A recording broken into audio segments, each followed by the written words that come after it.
안녕하세요, 닥터설입니다. 환절기라서 또 그런지 기침하시는 분들이 많아진 것 같습니다. 기침을 일으킬 수 있는 수많은 원인들이 있는데 오늘은 그중 우리가 쉽게 간과할 수 있는 질환에 대해 의사 국가고시에 나오는 문제풀이를 통해서 빠르고 재밌게 알아보겠습니다. 영상의 끝에는 진단과 치료까지 알려드릴 테니 끝까지 시청 부탁드립니다. 그럼 바로 시작하시죠. 45세 남자가 이틀 전부터 기침해서 병원에 왔습니다. 5일 전에는 딱딱한 것을 씹으면서 딱 소리가 난 후 기침 발작이 잠깐 있었다고 합니다. 그 후 별일 없이 지내다가 2일 전부터 기침, 가래가 생겼고 환자는 정신지체로 의사소통이 조금 어려웠습니다. 수직기혈압은 120, 유한기혈압은 80, 맥박은 분당 80회, 체온은 36.5도였습니다. 왼쪽 가슴 청진에서 삑삑거림이 들렸다고 합니다. 여기까지 진단은 무엇일까요? 이해하기 힘든 부분도 있어서 처음부터 천천히 같이 보시겠습니다. 일단 저희가 전체적인 흐름에서 호흡기 쪽에 이상이 있다는 것을 쉽게 알 수 있을 것입니다. 이 점을 유념할 때 중년의 남성이라는 단서는 흡연, 직업, 환경 등이 관련이 있을 수 있다고 생각하는 것이 좋습니다.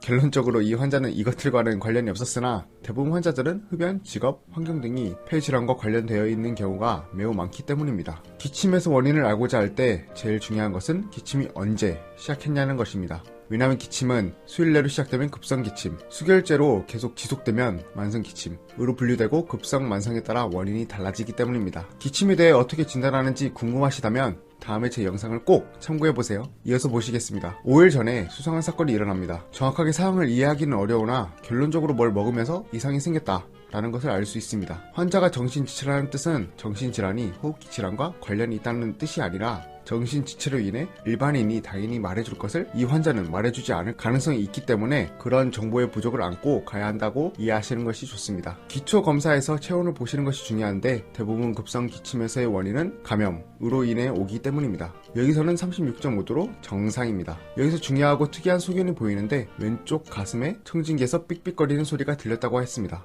여기까지 읽었을 때 어떤 진단인지 알 수 있을까요? 네, 확진을 위해서는 추가적인 검사들이 당연히 필요하겠지만 현재까지도 유추할 수 있습니다. 확률적으로 생각할 때 체온이 정상이더라도 감기, 같이 흔하고 심하지 않은 질환들을 생각해 볼 수도 있고 삑삑거린다는 것을 이제 주목해야 되는데 그것은 기관지 폐쇄를 뜻할 가능성이 있습니다. 기관지는 기관에서 가지가 나온 부분입니다. 기관지가 막히는 질환은 대표적으로 천식과 만성 폐쇄 폐질환이 있는데 두 질환 모두 갑자기 일어나는 급성 기침이 아니라 만성 기침의 원인 질환이고 한쪽만 이상이 있는 것이 아니라 양쪽에 소리가 나게 됩니다. 따라서 이 환자는 기관지에 정말 다른 물질이 있어서 막혔을 가능성이 있습니다. 특히 5일 전의 사건을 생각하시면요. 이 문제에서는 흉부 X선 사진을 보여주는데 함께 보실까요? 사진은 왼쪽에 있는 폐는 사실 환자의 오른쪽 폐이고 오른쪽에 있는 폐는 환자의 왼쪽의 폐입니다. 그러니까 실제로 보이는 거랑 환자의 실제 왼쪽 오른쪽이 반대라고 생각하시면 되겠습니다. 위에 쇄골이 보이고 폐 사이로 갈비뼈들도 보입니다. 가운데 하얀 부분이 심장과 대동맥입니다. 왼쪽 가슴에 소리가 났으므로 왼쪽을 보시면 치아로 보이는 물체가 2개 정도 보입니다. 아마 환자는 딱딱한 것을 먹을 때 치아가 빠져서 기관지로